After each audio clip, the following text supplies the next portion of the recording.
किसान भाइयों और बहनों और हमारे साथ जुड़ रहे सभी श्रोताओं, आप सभी का स्वागत, अभिनंदन और सादर नमस्कार।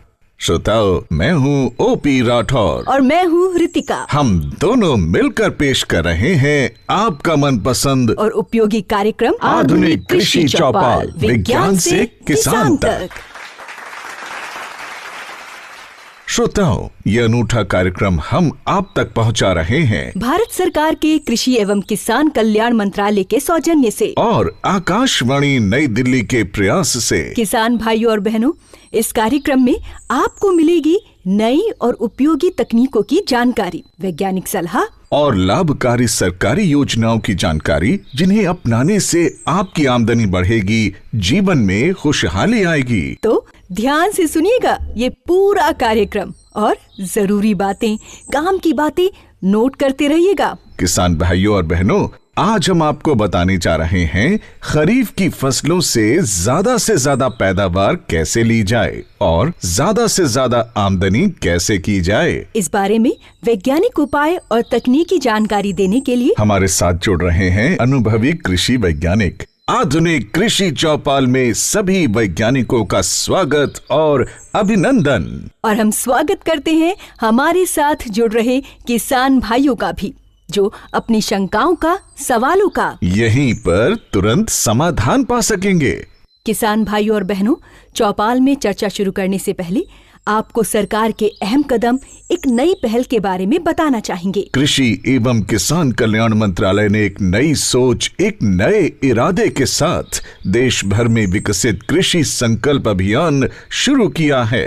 इसमें कृषि वैज्ञानिकों की टीम ने गांव-गांव में, खेत में जाकर किसानों के साथ बातचीत की, उन्हें अधिक उपज लेने के गुर बताए और ये भी बताया कि उनकी खेत की मिट्टी के लिए कौन सी फसल, कौन सी किस्म सबसे ठीक रहेगी। श्रोताओं, ये सब कुछ आने वाली खरीफ की मौसम को ध्यान में रखकर किया गया है। इस अनूठे अभियान को 29 मई से 12 जून तक पूरी लगन, उत्साह और समर्पण के साथ लागू कर दिया गया और इसे बहुत बड़ा तथा व्यापक अभियान बनाया गया। बिल्कुल, लगभग 16,000 वैज्ञानिकों की 2700 से ज्यादा टीमें बनाई गईं, जिन्होंने 1 लाख से ज्यादा गाँव में जाकर किसानों से सीधे संपर्क और संवाद किया। इस तरह के 55,000 से ज्यादा संवाद कार्यक्रमों में वैज्ञानिकों ने 1 करोड़ 12 लाख से अधिक किसानों को वैज्ञानिक उपाय बताए। इसका लाभ निश्चित रूप से हमारे किसान भाई उठाएंगे। उनके खेतों की उपज बढ़ेगी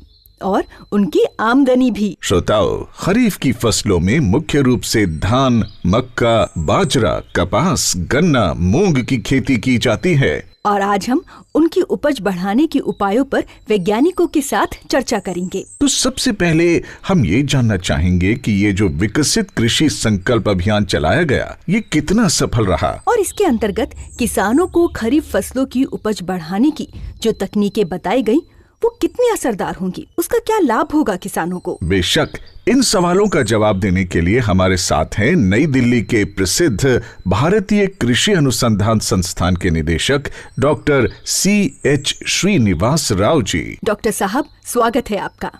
हम लोग कम से कम 1.5 करोड़ का जो किसान के साथ ये संपर्क योजना में शामिल किया। हमारा डिस्कशन हुआ था नया बीज का कैसे यूज़ करना चाहिए, जो सीड रिप्लेसमेंट कैसे ज़रूरी है, बारिश थोड़ा जल्दी आने वाला है, उसके अनुसार हम लोग जो बीज है, बीज का टेक्निक कैसे करना चाहिए वो बताया गया। इसके साथ साथ पूरा देश में जो जलवायु परिवर्तन का मुख्य समस्या है, चैलेंज भी है, उसके अनुकूल हम लोग कैसे आगे लेके जाना चाहिए वो भी हम लोग डिस्कस किया था। जो सॉइल हेल्थ कार्ड बेसिस पर हम लोग परीक्षण करके कहाँ तक हम लोग खाद डालना चाहिए वो भी हम लोग डिस्कस किया। उसके साथ साथ हम कीड़ा वगैरह जो होता है, जो इंटीग्रेटेड पेस्ट मैनेजमेंट है, डिसीज मैनेजमेंट, वो भी हम लोग डिस्कस किया। इसके साथ साथ फसल के अलावा जो गाय बकरे के साथ है, फॉडर क्रॉप्स के साथ, फिशरीज के साथ है, ये किसान भाई बहनों से हम लोग डिस्कस किया था। संपर्क से हमारा ये उम्मीद है कम से कम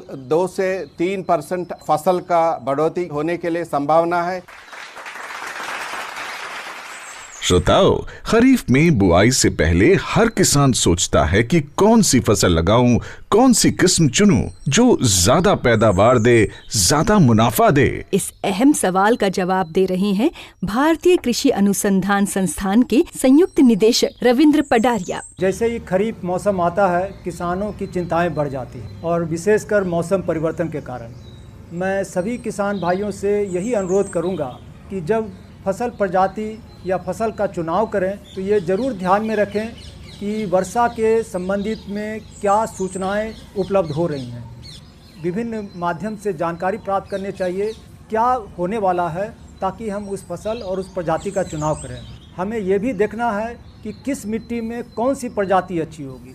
कहीं हल्की मिट्टी है, कहीं भारी मिट्टी है। मिट्टी का हमारा क्या आधार है, जल कैसा हम उपलब्ध है, बरसात कैसे होने वाली है, इन प्रजातियों को ध्यान में रखना चाहिए। दूसरी बात, जो हम पौराणिक विधि से चलते आ रहे थे कि धान हो, गेहूं हो, जो करते आ रहे थे कर रहे थे, लेकिन अगर हमें अधिक आमदनी अर्जित करनी है तो हमें फसल विविधीकरण की तरफ भी जाना पड़ेगा। लेकिन मैं यहाँ बताना चाहूँगा कि बहुत सारे ऐसी फसल हैं जो नए तरह से अगर किसान करें, जैसे सब्जी की है और बेमौसमी फसलों की सब्जी है, उसी तरह से फल हैं, और जिस तरह से आप समाहित कर सकते हैं इसमें, ताकि आपका कुछ रकबा उन फसलों की तरफ जाए। हमारे साथ एक किसान हैं सतपाल जी। सतपाल जी, क्या सवाल है आपका? एक जो हमारी समस्या है जो किसानों की, एक बीज की पैदावार, एक किस्म वो अच्छी पैदावार देती है, दूसरे खेत में वो अच्छी पैदावार नहीं दे पाती। जो खरीफ के लिए जो बीज है वो हम कैसे चुने और इसके लिए हम क्या सावधानी बरतें, मिट्टी और जलवायु को देखते हुए बीज का चयन कैसे करें? इसका जवाब लेते हैं डॉक्टर गोपाल कृष्णन जी से। आप संस्थान के अनुवांशिकी विभाग के अध्यक्ष हैं, तो आप क्या कहना चाहेंगे सतपाल जी से? मिट्टी, पानी और बदलते हुए जलवायु परिवर्तन को ध्यान में रखते हुए अच्छा किस्म और उन्नत बीज चुनना चाहिए। और उन्नत बीज यानी सर्टिफाइड सीड्स, या तो ट्रूथफुली लेबल्ड सीड जो TL सीड्स बताते हैं, उसको ऑथराइज्ड एजेंसी से, जैसा ICAR इंस्टीट्यूट्स हैं, स्टेट एग्रीकल्चर यूनिवर्सिटीज़ हैं, उन्हीं से बीज हमको लेना चाहिए। यही अच्छा मूल्य है प्रोडक्शन के लिए। हमारे बीच से किसान कुलदीप जी का भी एक सवाल है। अभी मॉनसून का मौसम आया हुआ है, तो कई बार मॉनसून जल्दी आ जाती हैं, कई बार लेट आती हैं, कई बार ज़्यादा आती हैं, कई बार कम आती हैं। तो उसमें किसान को कैसे खरीफ की फसल में ज़्यादा लाभ हो सके कि कम मॉनसून आए तो भी ज़्यादा खरीफ की फसल मिल सके, और ज़्यादा में भी कैसे उस हल किया जा सके। इस महत्वपूर्ण सवाल का शंका का समाधान कर रही हैं भारतीय कृषि अनुसंधान संस्थान की प्रधान वैज्ञानिक डॉक्टर अनंता वशिष्ठ जी।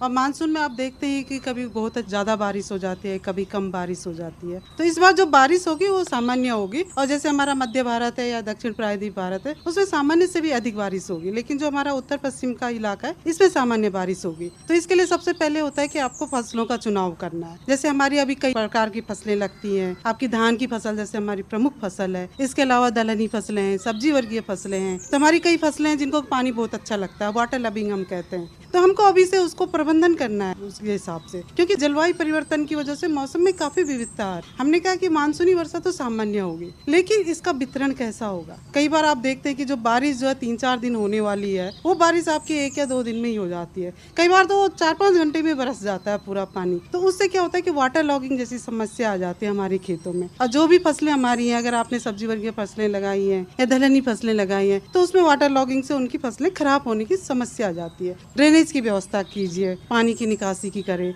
और मैं तो ये कहूँगी कि जहाँ भी आप निकासी कर रहे हैं वहाँ पे जैसे एक पॉन्ड बना दीजिए अभी से, या जैसे अमृत सरोवर का जैसे अभियान है कि अमृत सरोवर भी आप बना सकते हैं, या खेत के पास आप कोई पॉन्ड या तालाब बना दीजिए। तो जो भी आप निकासी कर रहे हैं आप खेत से, तो पानी वो वहीं पे एकत्रित हो जाएगा। क्योंकि मानसून में क्या होता है, कुछ दिन होते हैं जिसको हम कहते हैं गीला पीरियड, और कुछ समय होता है ड्राई पीरियड, सूखा पीरियड। तो अभी आपके जो सूखा पीरियड है वो ज्यादा हो रही है, उनमें बढ़ोतरी आ रही है। तो जो पानी हमने खेत से एकत्रित किया है आपका, तो उसको फिर आप जैसे पंप के सहारे या किसी और माध्यम से फिर से आप उनको फसलों में लगा सकते हैं।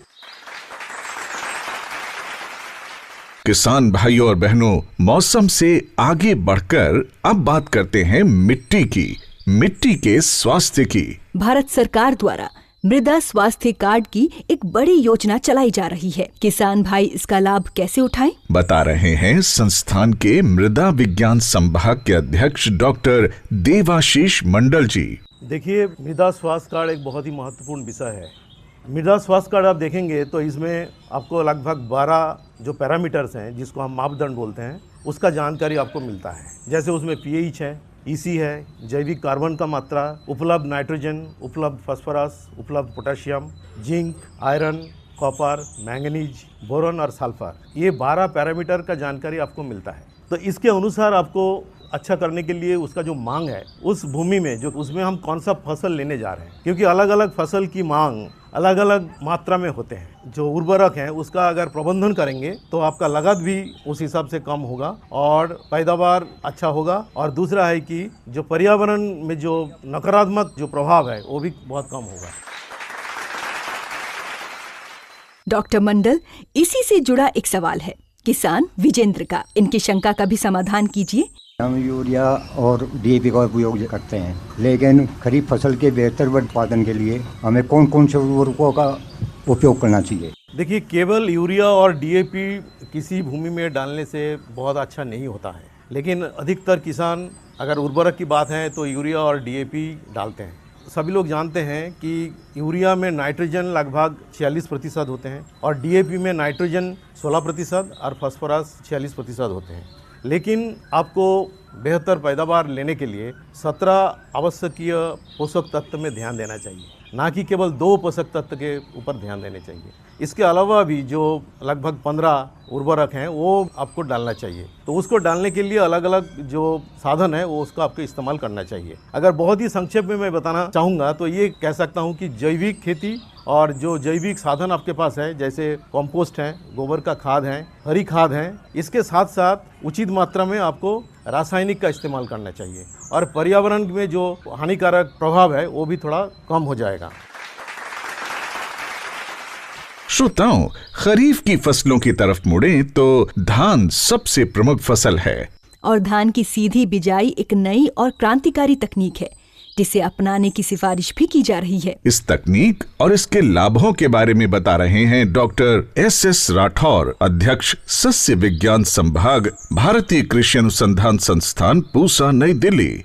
सीधी बिजाई हम जैसा 2 तरीके से करते हैं। एक तो आपका बोलते हैं ड्राई डिएसर और एक बोलते हैं वेट डिएसर। तो जिसमें वेट डिएसर हमारा इस एरिया के लिए नहीं है क्योंकि यहाँ पानी ज़्यादा नहीं होता है। ज़्यादातर हरियाणा, पंजाब और आपका दिल्ली NCR के लिए ड्राई डिएसर सबसे ज़्यादा अनुकूल है। और ड्राई DSR में भी हम लोग 2 तरीका करते हैं। एक बोलते हैं तरबतर, जिसको पानी पहले दिया जाता है, 1 हफ्ता के बाद हम उसको बिजाई करते हैं। और दूसरा है आपका बिजाई के बाद तुरंत पानी दिया जाता है। सबसे ज़्यादा समस्या जो होता है आपका DSR में वो है खरपतवार। आप जानते हैं जैसा ट्रांसप्लांटिंग जो आप रोपाई के तरह धान लगाते हैं उसमें पानी आपका हर्बिसाइड का काम करता है, क्योंकि पानी आपका 1 हफ्ता 15 दिन पानी रहता है तो उसमें कोई भी आपका खरपतवार नहीं आता है। बट सीधी बिजाई में सबसे ज़्यादा समस्या है खरपतवार। तो इसके लिए पूसा संस्थान से 2 किस्में आपका डेवलप किया है, जिसमें आपका इमाजथापायर बोल के एक खरपतवार है जिससे आपका सहनशील है। फिर उसमें धान लगाने के बाद कोई भी खरपतवार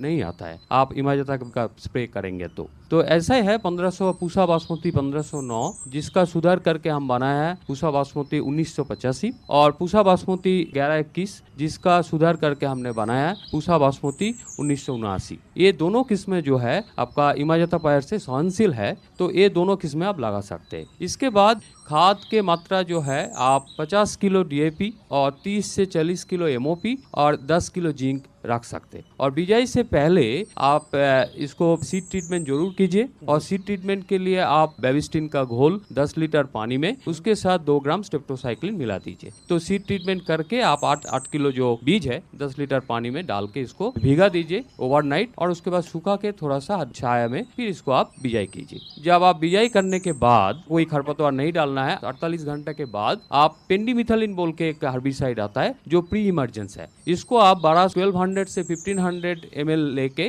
250 लीटर पानी में डाल के इसको इस्तेमाल कीजिए। तो इसमें क्या होता है, कुछ खरपतवार है वो नहीं आएगा। इसके बाद सीधी बिजाई का देखिए 3 लाभ है। एक तो सबसे ज्यादा लाभ इसमें पानी का बचत, इसमें 30 से 35% पानी का बचत होता है। दूसरा जो लाभ है जिसमें हम ट्रांसप्लांटिंग करते हैं, रोपाई में हमें 1 एकड़ में 4,500 से 5,000 के आसपास खर्चा होता है, तो सीधी बिजाई में ये खर्चा आपका लाभ हो जाएगा। और तीसरी लाभ है वो हमारा जलवायु के लिए, क्योंकि हम लोग जो रोपाई करते हैं तो इसमें आपका मीथेन का जो एमिशन है, ग्रीन हाउस गैस, वो बहुत ज़्यादा होता है। बट DSR में आपका 30% 35% के नीचे आपका एमिशन होता है, तो इसमें जलवायु के लिए भी लाभ है। तो किसान और जलवायु सबके लिए सीधी बिजाई काफ़ी लाभदायक है।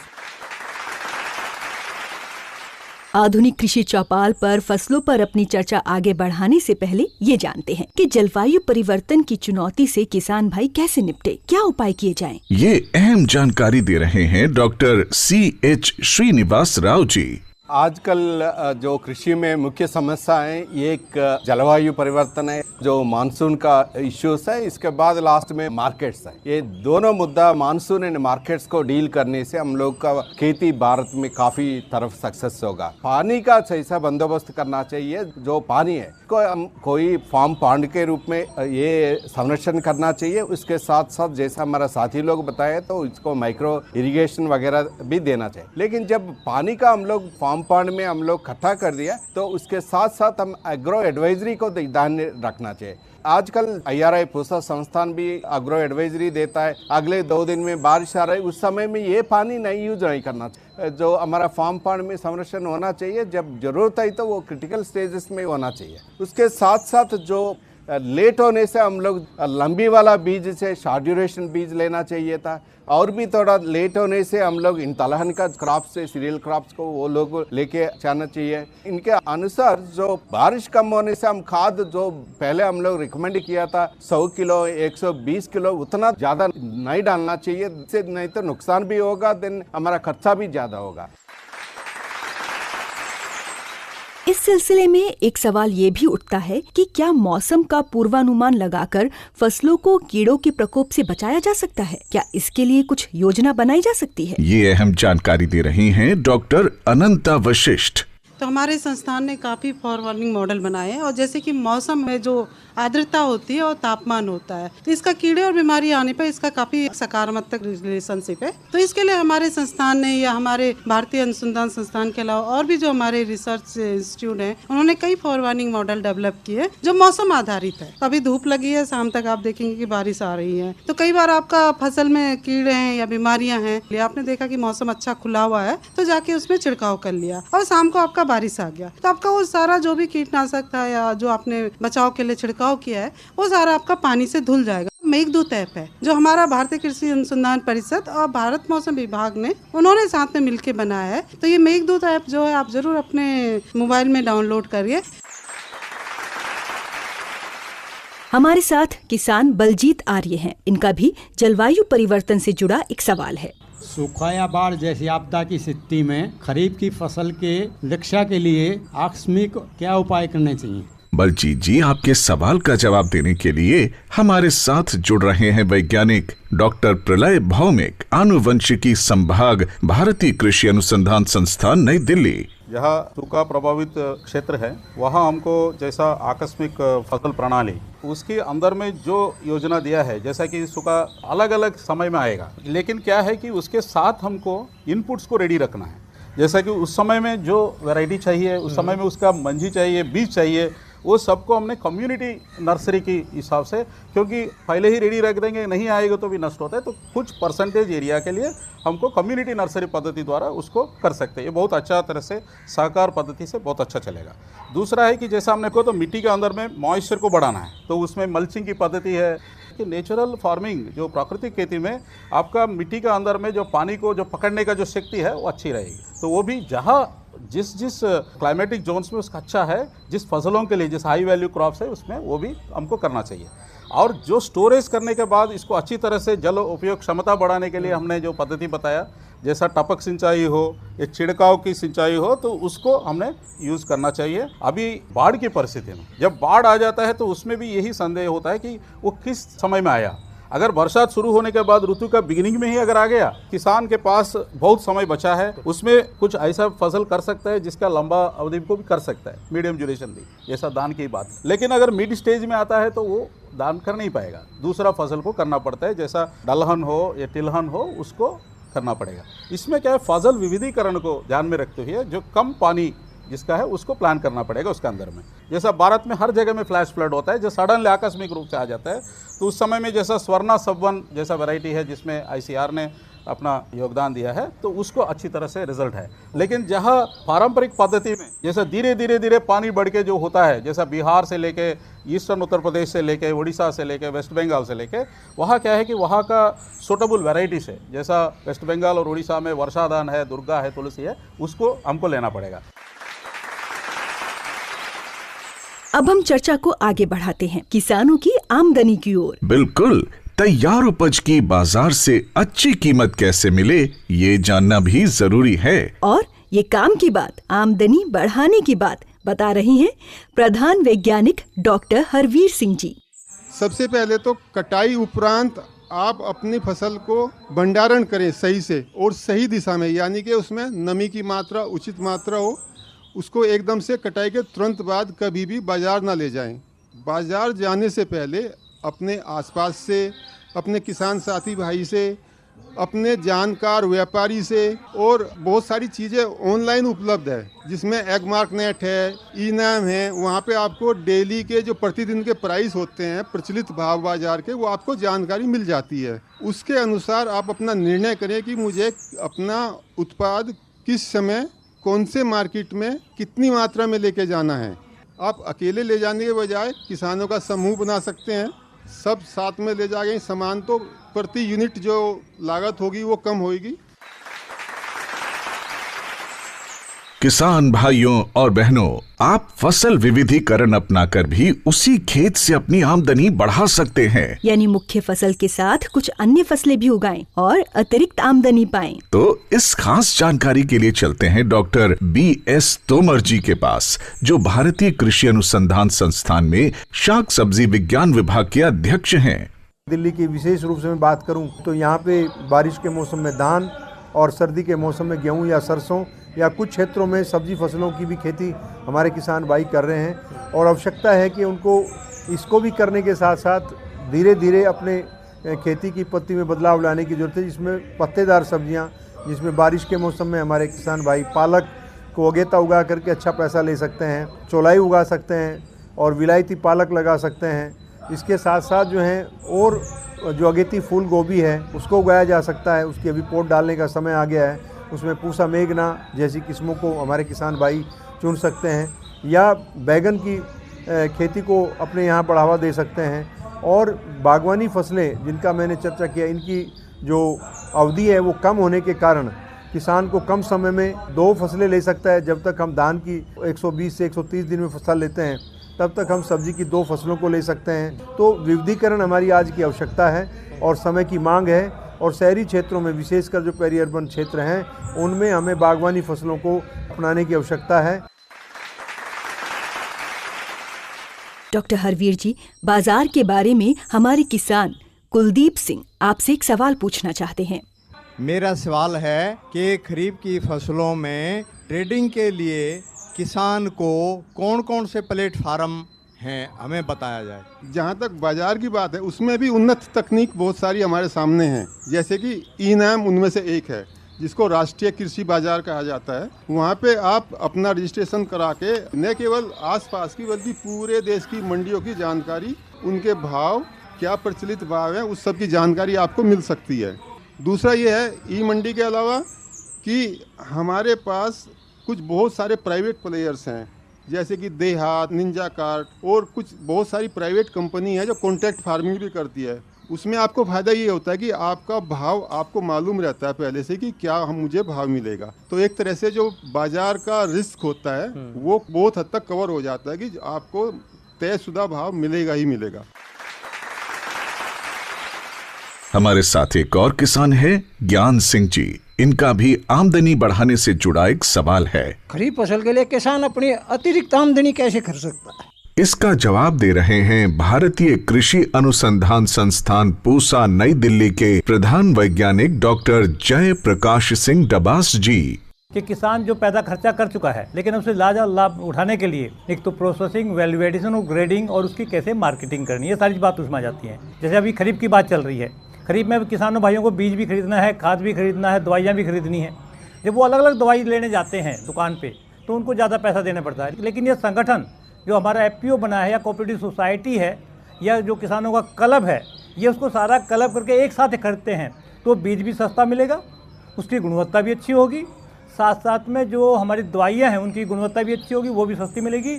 तो जितने भी मार्जिन ट्रेडर्स को जाने थे वो सारे के सारे हमारे FPO को आएंगे, और FPO को जब आएंगे तो जितने भी हमारे FPO के सदस्य हैं तो उनके अंदर बढ़ जाएंगे। तो एक तो आपकी लागत कम होगी, लागत के साथ साथ में जो आपने पैदा किया है उसका आप ज़्यादा मूल्य ले पाएंगे, उससे ज़्यादा मुनाफा लेने के लिए आपको कुछ न कुछ नवाचार करना पड़ेगा और ये समय की मांग है। श्रोताओं, एक बार फिर खरीफ की मुख्य फसल धान की ओर वापस लौटते हैं और जानते हैं धान की ऐसी नई किस्मों के बारे में जो मौसम का उतार चढ़ाव सह सकती है और उपज भी अच्छी देती है। किसान भाइयों, ये नई जानकारी दे रहे हैं भारतीय कृषि अनुसंधान संस्थान के संयुक्त निदेशक अनुसंधान डॉक्टर C विश्वनाथन। ब्रीडिंग हम करते आ रहे हैं, 150 साल से ब्रीडिंग चल रहा है। उसमें वो पुराना मेथड में ज़्यादा टाइम लगता है, एक किस्मों रिलीज़ करने में 15 साल लगता है वो नया किस्मों बनाने में। अभी एक जीनोम एडिटिंग नाम से एक नया टेक्निक आया, वो टेक्निक यूज़ करके हमने 2 किस्मों ICR ने बनाया। ये किस्मों हमारा पूसा कृषि अनुसंधान संस्थान नई दिल्ली ने बनाया। उस किस्म का नाम है पूसा DST राइस 1 में MTU 1010 करके एक किस्म है, उसको सुधार करके बनाया। उस किस्मों में हमने सैलिनिटी टॉलरेंस, अल्कलिनिटी टॉलरेंस और ड्राउट टॉलरेंस उसमें सुधार किया है। ये धान कम पानी में उगा सकता है और उसमें सैलिनिटी अल्कलिनिटी में भी उग सकता है। इसमें 10 से 30% तक उसमें प्रोडक्टिविटी और MTU 1010 का कंपैरिजन में ज़्यादा प्रोडक्टिविटी देता है। और दूसरा किस्म हमने रिलीज़ किया ये कमला, ये Indian institute of rice research Hyderabad ने रिलीज़ किया। ये संबा मसूरी करके ये एक्सपोर्ट क्वालिटी दाना है, उसको सुधार करके बनाया। इसमें ग्राइंड नंबर बढ़ाया, एक बाली में ग्राइंड बनता है 150 से, इसमें 300 ग्राइंड नंबर बढ़ता है। उसी टाइम इसका ड्यूरेशन कम हो जाता है, 150 दिन से 125 दिन हो जाता है। ये 25 दिन कम हो जाता है, प्रोडक्टिविटी 30% बढ़ जाता है। इसलिए पानी का जरूरी कम हो जाता है, 3 से 4 पानी कम दे सकते हैं, हमारा प्रोडक्टिविटी 25% बढ़ता है। इसलिए इन दोनों किस्मों से किसानों को प्रोडक्टिविटी बढ़ेगा, उससे हमारा आमदनी भी बढ़ेगा। ये नया टेक्निक से बनाया हुआ ये किस्म है।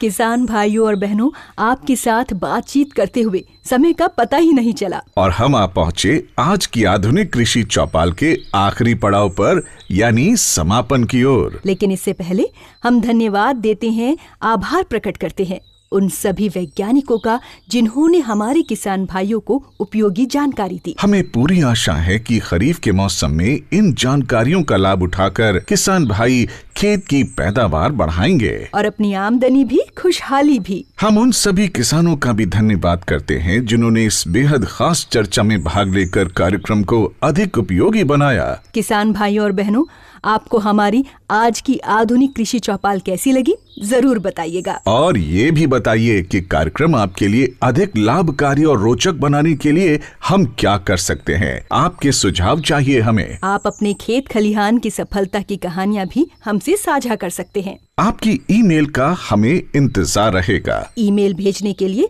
हमारा पता नोट कर लें, kkbongold@gmail.com। ईमेल पता एक बार फिर सुन लें, kkbongold@gmail.com। अब हम समापन करते हैं आज की आधुनिक कृषि चौपाल की, इस वादे के साथ कि हम आधुनिक कृषि चौपाल के एक नए अंक के साथ, एक नए विषय के साथ जल्द ही आपसे फिर रूबरू होंगे। तब तक के लिए हमें दीजिए विदा और ख्याल रखिए अपना, अपने परिवार का और खेत खलिहान का भी। नमस्कार।